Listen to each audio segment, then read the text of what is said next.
48 ଘଣ୍ଟା ଯାଏ ରାଜ୍ୟରେ ବର୍ଷା। ଉପକୂଳ ଓଡ଼ିଶାର କେତେକାଂଶରେ ଆକାଶ ମେଘାଚ୍ଛନ୍ନ ରହିବ।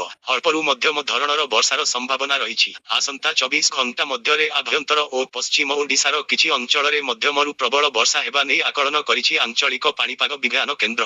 ସୁନ୍ଦରଗଡ଼, କେନ୍ଦୁଝର, ମୟୂରଭଞ୍ଜ, ଝାରସୁଗୁଡ଼ା, ଦେବଗଡ଼, ବରଗଡ଼, ବୌଦ୍ଧ, ବଲାଙ୍ଗୀର, ଅନୁଗୁଳ, ଢେଙ୍କାନାଳ ଜିଲ୍ଲାର ଅନେକ ଅଞ୍ଚଳରେ ଅଳ୍ପରୁ ମଧ୍ୟମ ଧରଣର ବର୍ଷା ହୋଇପାରେ। ସେହି ସମୟରେ ସ୍ଥାନେ ସ୍ଥାନେ ପ୍ରବଳ ବର୍ଷା ହେବାର ଆଶଙ୍କା ରହିଛି। ଆସନ୍ତା 48 ଘଣ୍ଟା ଯାଏଁ ଏଭଳି ସ୍ଥିତି ଲାଗି ରହିବ।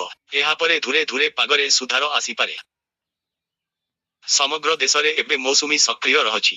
ଉତ୍ତରପ୍ରଦେଶ, ଉତ୍ତରାଖଣ୍ଡ, ହିମାଚଳ, ପଞ୍ଜାବ, ହରିୟାଣା, ଦିଲ୍ଲୀ, ରାଜସ୍ଥାନ, ମଧ୍ୟପ୍ରଦେଶ ଏବଂ ମହାରାଷ୍ଟ୍ରରେ ପ୍ରବଳ ବର୍ଷା ଲାଗି ରହିଥିବା ବେଳେ ଜୁଲାଇ 2 ତାରିଖ ପର୍ଯ୍ୟନ୍ତ ଏହି ସବୁ ରାଜ୍ୟରେ ଅରେଞ୍ଜ ଆଲର୍ଟ ଜାରି କରାଯାଇଛି। ଅରୁଣାଚଳ ପ୍ରଦେଶ ପାଇଁ ରେଡ୍ ଆଲର୍ଟ ଜାରି ହୋଇଛି। ମେଘାଳୟ, ଅରୁଣାଚଳ, ନାଗାଲାଣ୍ଡ, ମଣିପୁର, ମିଜୋରାମ ଏବଂ ତ୍ରିପୁରାରେ ଜୁନ୍ 30 ରୁ ଜୁଲାଇ 3 ମଧ୍ୟରେ 64.5 ରୁ 204.4 ମିଲିମିଟର ବର୍ଷା ହେବା ସମ୍ଭାବନା ରହିଛି। ଅନ୍ୟପକ୍ଷରେ ମୌସୁମୀର ପ୍ରଥମ ବର୍ଷାରେ ଝାଡ଼ଖଣ୍ଡର ଗିରିଡିହ ଜିଲ୍ଲାରେ ଏକ ନିର୍ମାଣାଧୀନ ପୋଲ ଭୁଶୁଡ଼ି ପଡ଼ିଛି।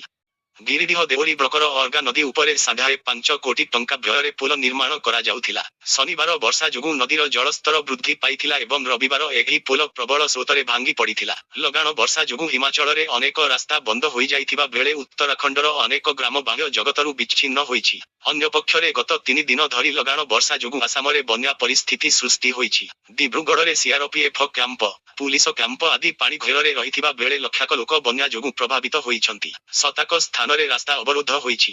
ବିଦ୍ୟୁତ୍ ସରବରାହ ଅଧିକାଂଶ ଅଞ୍ଚଳରେ ବାଧାପ୍ରାପ୍ତ ହୋଇଥିବା ବେଳେ 40 ରୁ ଅଧିକ ଗ୍ରାମ ବାହ୍ୟ ଜଗତରୁ ବିଚ୍ଛିନ୍ନ ହୋଇଛି।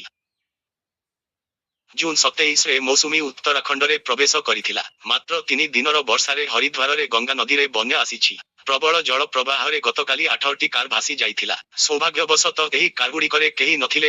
ଏହା ବ୍ୟତୀତ ତଳିଆ ଅଞ୍ଚଳରେ ମଧ୍ୟ ବନ୍ୟା ପରିସ୍ଥିତି ସୃଷ୍ଟି ହୋଇଛି ଏବଂ ଶତାକ ଲୋକ ସ୍ଥାନାନ୍ତର ହୋଇଛନ୍ତି। ତ୍ରିପୁରା ଓ ମିଜୋରାମରେ ବିଭିନ୍ନ ସ୍ଥାନରେ ଲଗାଣ ବର୍ଷା ଯୋଗୁଁ ଅତଡ଼ା ଧସି ଯାତାୟତ ବାଧାପ୍ରାପ୍ତ ହୋଇଛି। ଦେଶର ବିଭିନ୍ନ ସ୍ଥାନରେ ପ୍ରବଳ ବର୍ଷା ଯୋଗୁଁ ଜୁନ୍ ମାସର ବର୍ଷା ଅଭାବଜନିତ ସ୍ଥିତି ଦୂର ହୋଇଛି।